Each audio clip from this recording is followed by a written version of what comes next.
Chez cet habitant de Saint-Priest-sous-Aix, les hirondelles sont revenues.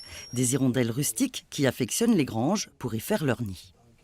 Voilà, il y a un nid là, il y en a un autre là, et il y a celui-là, là où normalement il doit y avoir quelque chose, puisque je vois qu'elles sont...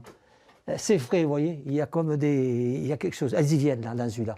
Les deux principales espèces d'hirondelles, l'hirondelle de fenêtre et l'hirondelle rustique, sont de plus en plus rares dans nos contrées. Un phénomène constaté par de nombreuses études scientifiques. Les chiffres sont alarmants. L'hirondelle donc de ville, de village, l'hirondelle de fenêtre, celle qui niche sous les toits, c'est moins 55% de la population entre 2002 et 2016. Et l'hirondelle rustique, c'est moins 40%. L'intensification des pratiques agricoles, l'utilisation de pesticides qui détruisent les insectes, principale source de nourriture de ces espèces, expliquent en partie la diminution des hirondelles.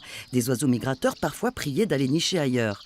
La LPO sensibilise collectivités et particuliers pour une cohabitation plus harmonieuse avec l'homme. On propose ce genre de nid, notamment pour les collectivités locales, donc les mairies, on leur donne une série de nids comme ça pour que l'année suivante, quand les hirondelles reviennent, elles trouvent déjà des nids. Parce que la construction de nids, pour les oiseaux en général et pour les hirondelles, ça demande beaucoup d'énergie. La moitié des espèces recensées en Limousin est en déclin. Sur la liste rouge des oiseaux menacés, l'hirondelle se trouve en catégorie vulnérable. Et que les espèces généralistes, elles s'en sortent. Les espèces spécialisées comme les hirondelles, elles s'en sortent pas. Donc il faut peut-être les aider un petit peu. Depuis 2014, les hirondelles font l'objet d'un programme de suivi spécifique pour tenter d'endiguer l'inquiétante diminution des colonies.